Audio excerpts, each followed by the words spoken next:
Our world is lost in unnecessary fear and hurt. Our systems seem scientifically engineered to make you small, powerless, and always waiting for the next great leader who will fix the problems around us. Worse, we're witnessing neighbor versus neighbor while warfare breaks out around our family tables. But you have access to a spirit, a strength that enlarges and empowers you. Even better, you don't need to wait for the next big movement. You can heal the world. It's time for governance by grace. Welcome to Gracearchy with Jim Babka.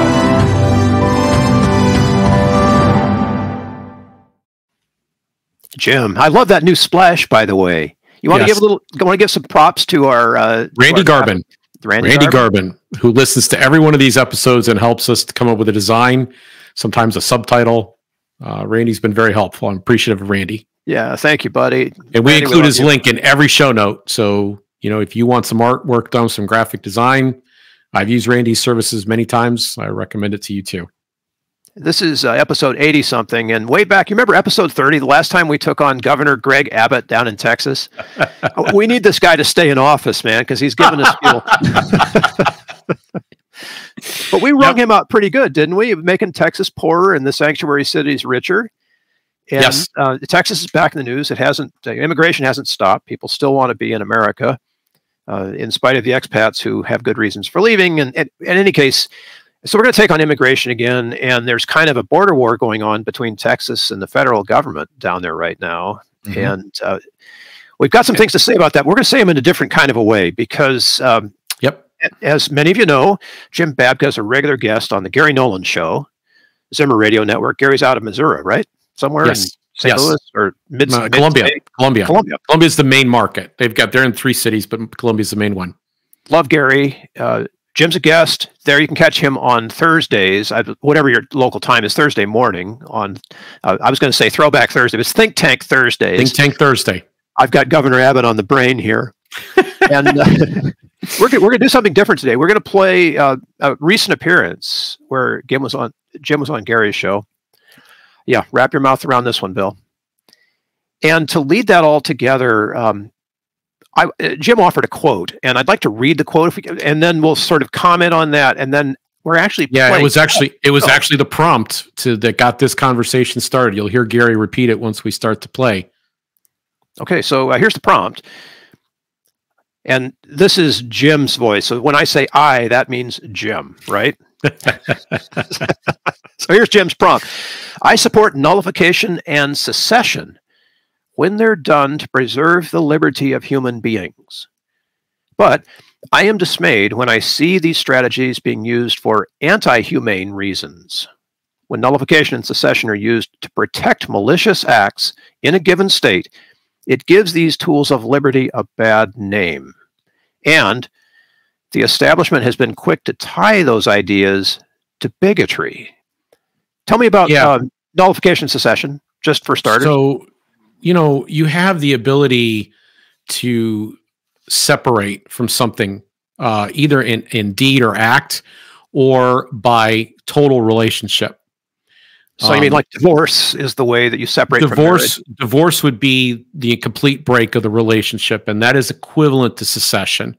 Got it. Secession means that you say, we're not going to be a part of this relationship or union any longer. It is the way that a governed district breaks off from another government in this particular case. So it's the ability to walk away. And divorce is not easy. It can be messy, but that's what it is. You would hate for things to come to that under normal circumstances, but and there are a whole variety of ways that we can express our disagreement and displeasure with things. You know, you can petition, you can speak against various things, but another tool in the kit that I favor long before you get to a point of secession is called nullification. Okay, and this is a little different, right? Yeah, nullification means that it is based on an idea called interposition of the lower magistrate. Oh, clears it right up. Yeah. So what it means is that the people who are the local governors, the people who have been chosen in the community to lead or at a lower level, speak up on behalf of their constituents to a higher power or authority and say, we're not going to enforce your rule, or we're not going to help enforce your rule, or we're not going to maybe even in some cases permit the enforcement of your rule inside our jurisdiction. Got it. Okay. And this runs right up against, there's, the Texas here in the instance that's going to be discussed, there's open talk about whether or not it should secede and return to its status as a Republic of Texas. On the other hand, there is discussion about whether or not a certain pro-immigrant tactic might be an example of nullification. We'll get into both as we cover this episode. It didn't take long for Gary to take that quote and instantly almost devolve it into a debate over immigration. I'm a bit raced and breathless. You'll hear a lot of stammering around because I'm trying to make my points in the midst of Gary playing devil's advocate. Yeah, he's really, but you managed to stump him a couple of times. He's speechless. You can't come up with the next devil's advocate thing to say. He 95, 98% agrees with my position. Yeah. But it's radio, and we've got to make sure that I was getting challenged and the right questions were getting asked so that it actually gets through. So, this is a little more contentious than we normally are on a Think Tank Thursday, but still fun and hopefully instructive. I got this missive from Jim Babka. I support nullification and secession when they're done to preserve the liberty of human beings, but I am dismayed when I see these strategies being used for anti-humane reasons.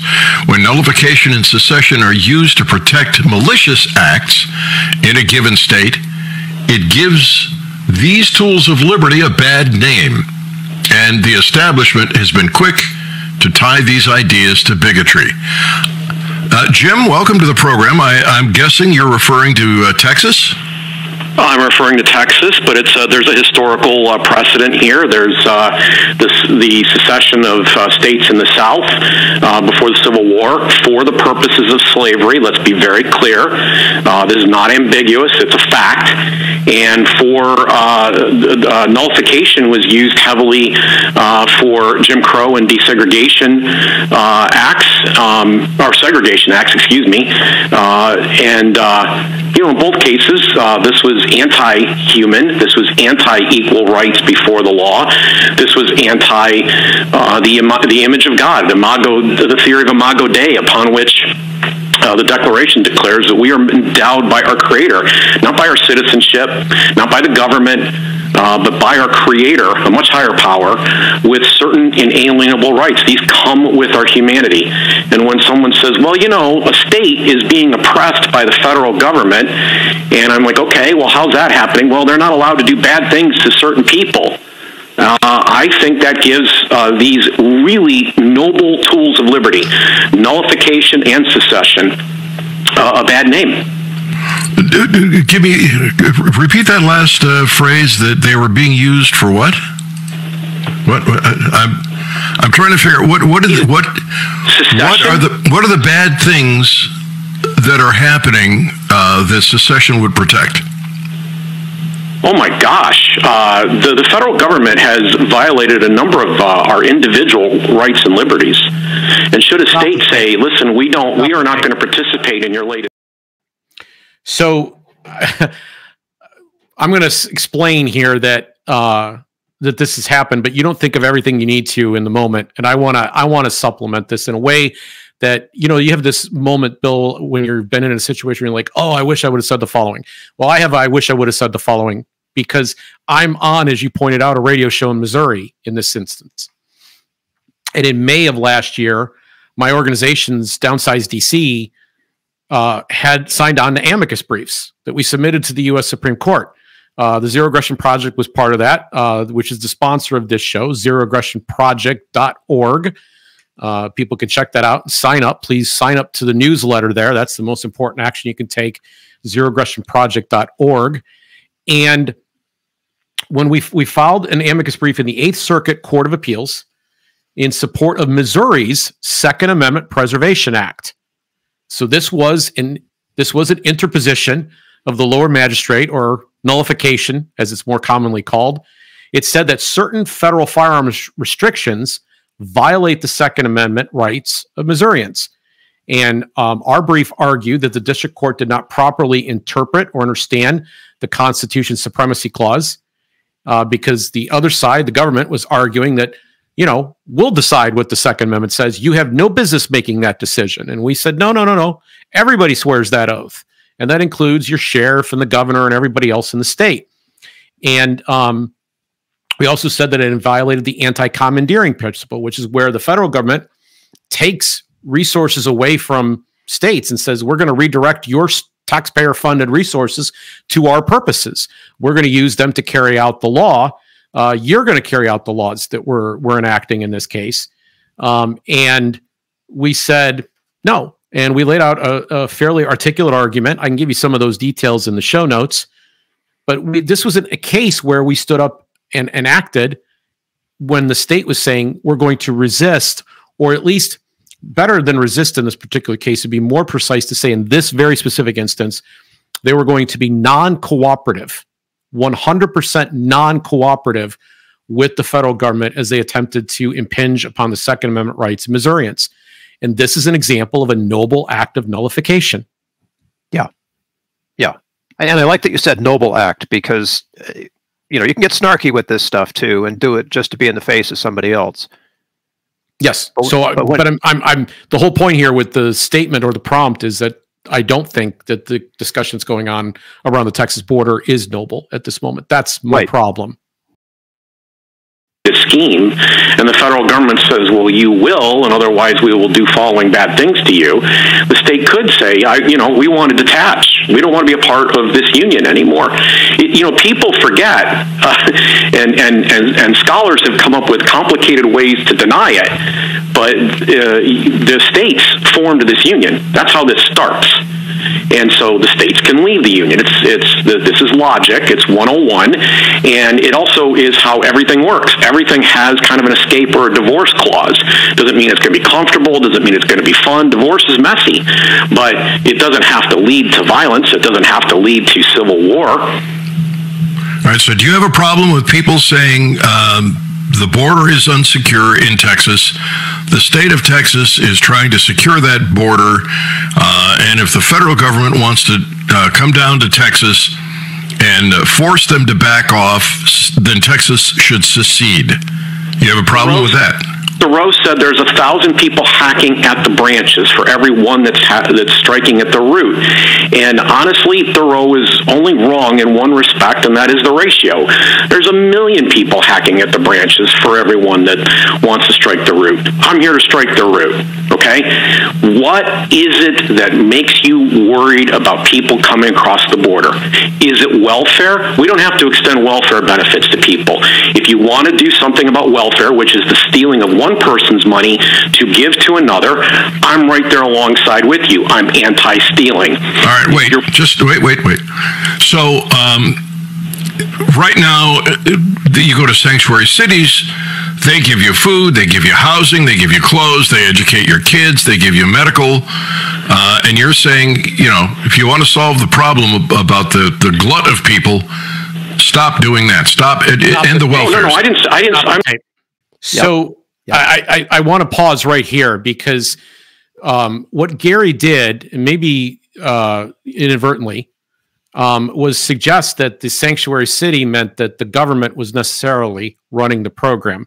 So first, I think we should explain what is a sanctuary city.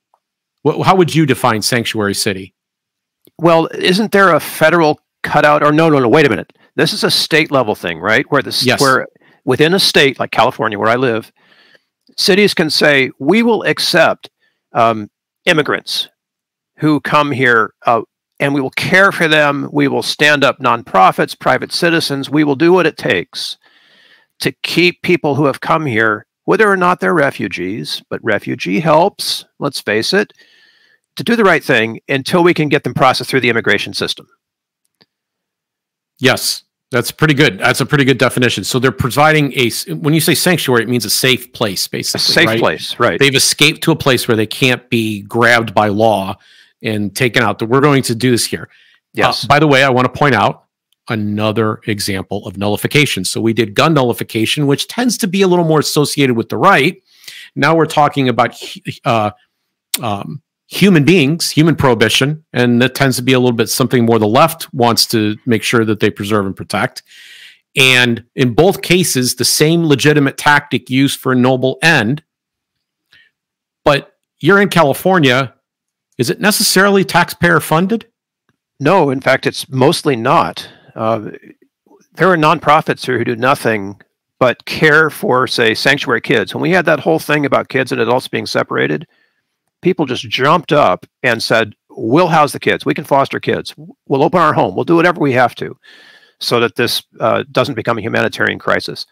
That's not the government. It would take the government years to be able to put a program like that together, even in a city like San Diego. So my voluntarist heart and my motive to want to serve my Savior, who said to, whose book says to keep the, you were once a sojourner and alien, so keep those people close, have regard for them, respect them. Yes. I'm moved by that, and I feel like that's the solution to the problem.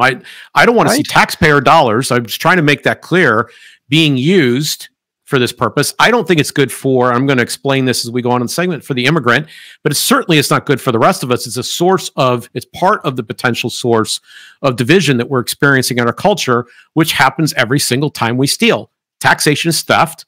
Every time someone experiences theft, their prosperity, their harmony, maybe even their happiness goes down. But that harmony is a big, big thing we focus on a lot in this show. We call that the principle of human respect. I don't want to see that happening. So I'm heartened to learn that in the case of sanctuary, there's a lot of voluntary human interaction going on. Yeah, it wouldn't work, Jim, unless the city had the support of the citizens. Right?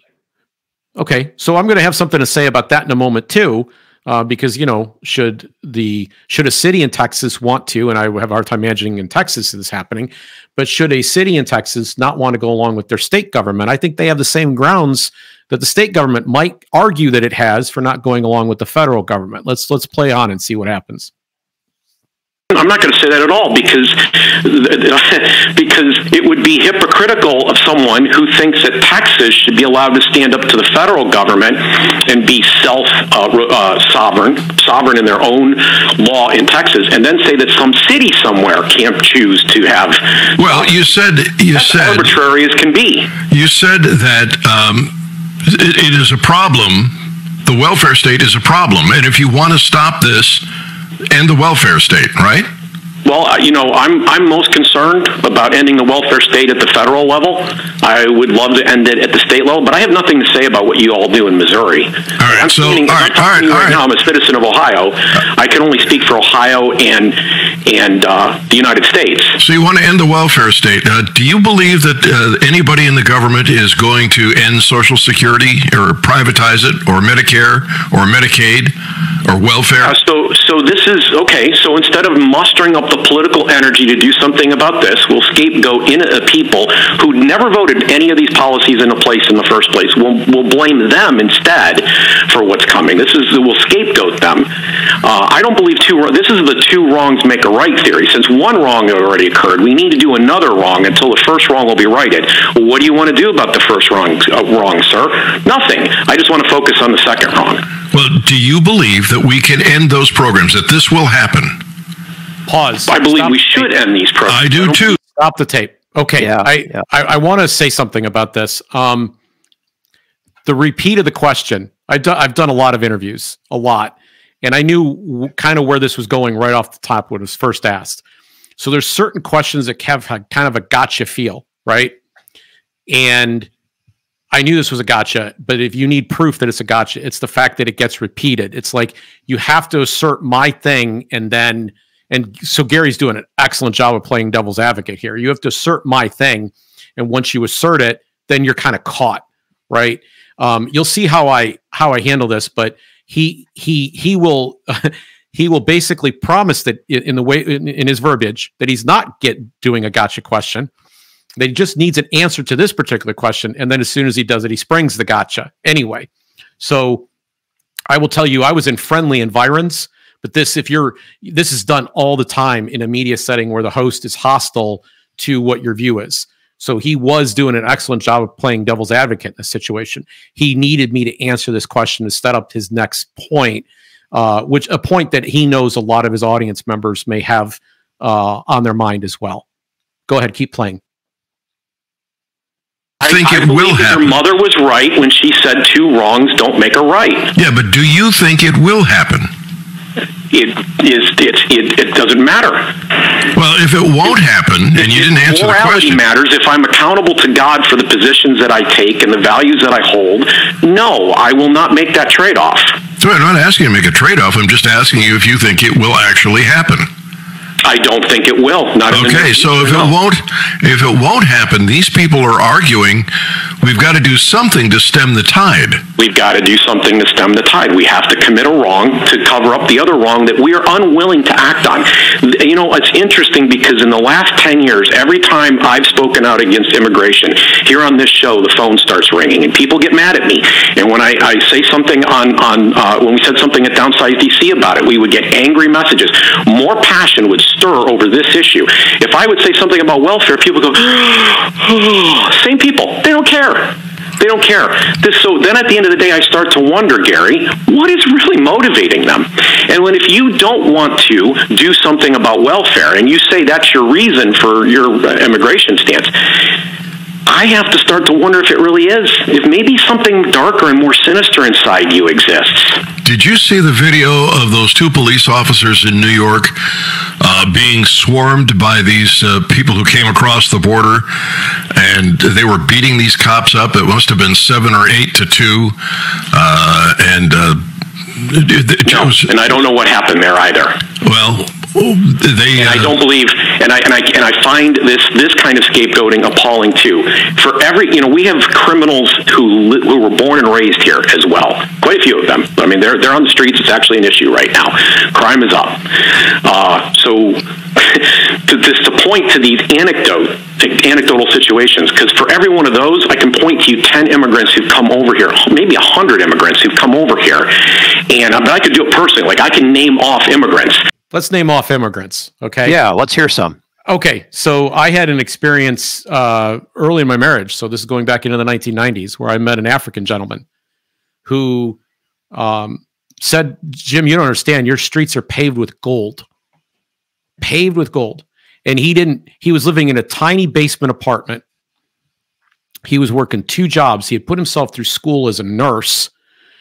He had arranged to get married to a woman so that he could acquire his citizenship here.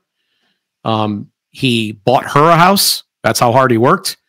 And then he went back to his country and actually set up his family. He brought a woman back that for his second marriage, the one that he did for love and family.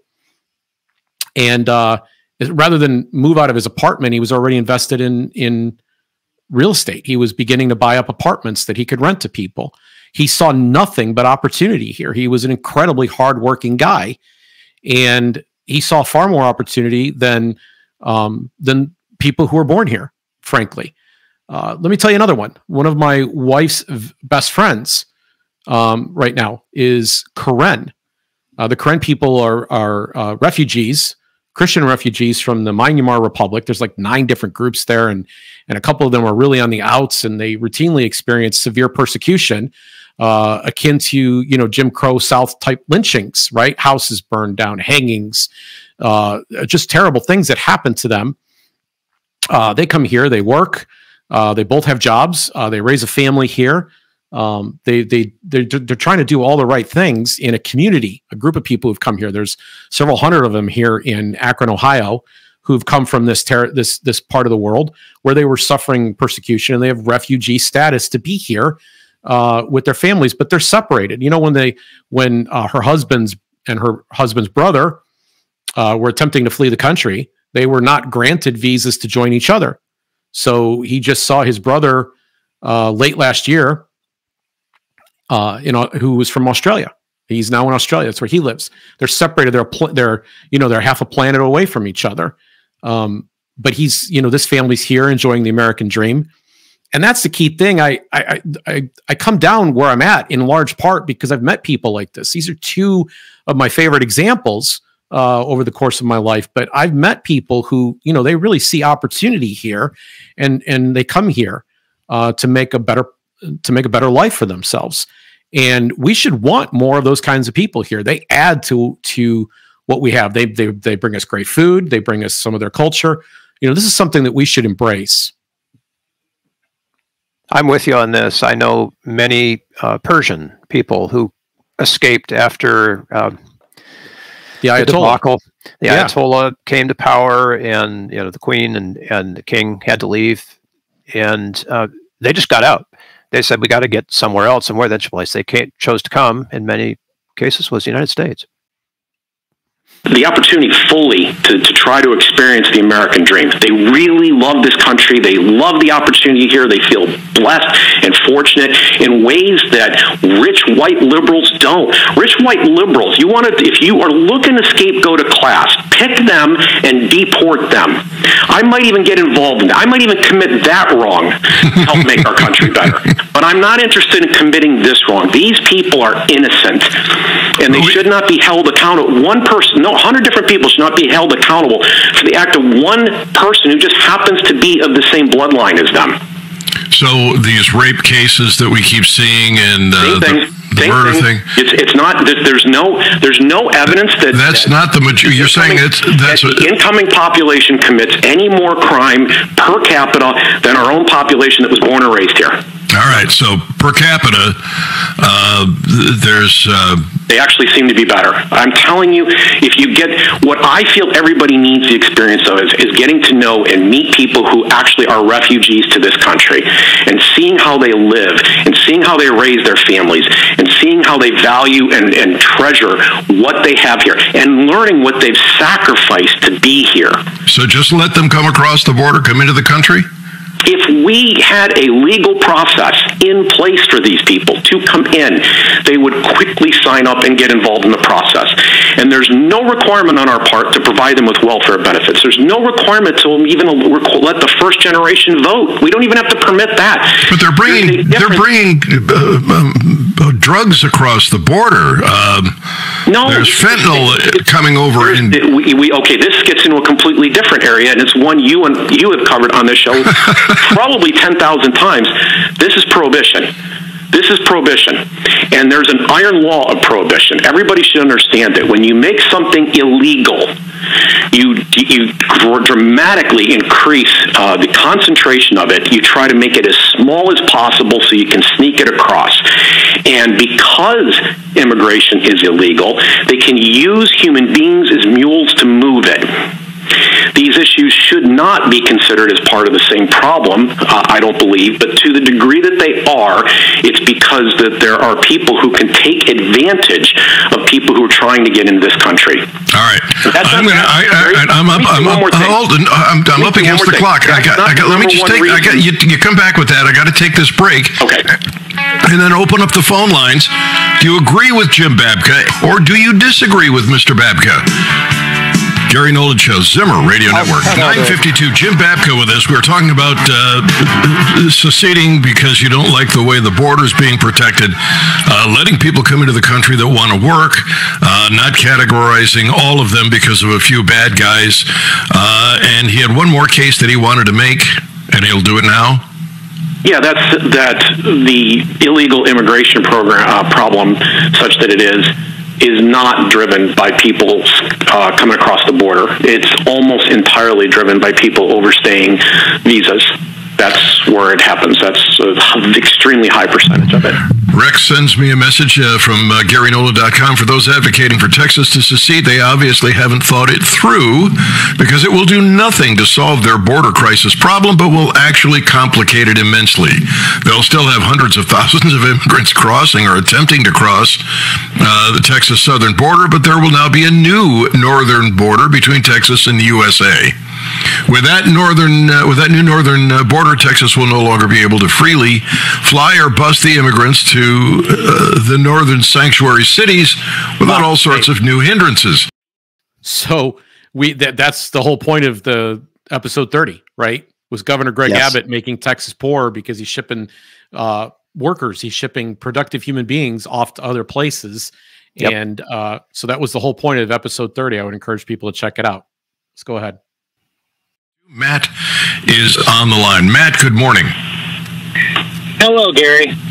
Hey. So I just have a question for Jim. I'm kind of sitting here wondering, why Texas is not a special case for secession.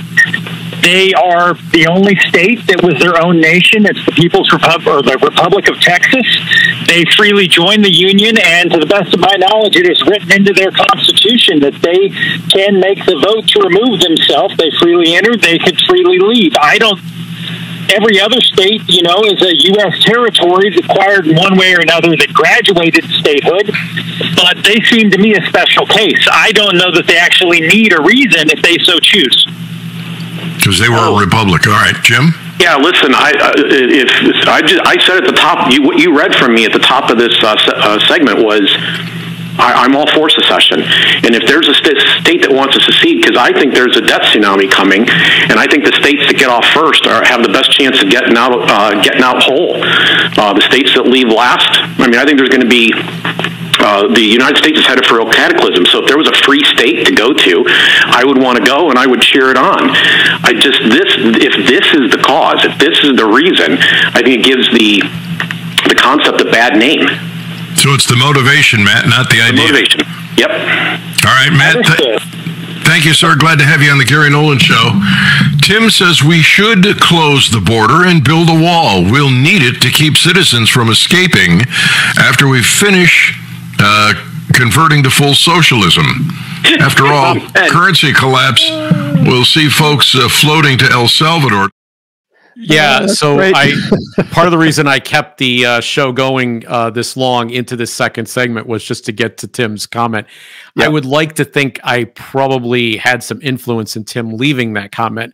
I have made that exact argument on Gary's show for years because I've been making regular Thursday appearances for multiple years now, and I've made that argument before that we this is part of why conceiving a policy in malice is so bad. It tends to boomerang back on you. The force that you direct out kind of karmically comes back to revisit you, and it ends up getting you much harder. Like the problem itself won't get solved. It'll get worse. That your solution will actually somehow find ways to exacerbate it. But then all of a sudden you'll find that you've lost your liberties and freedoms in the midst of all of this.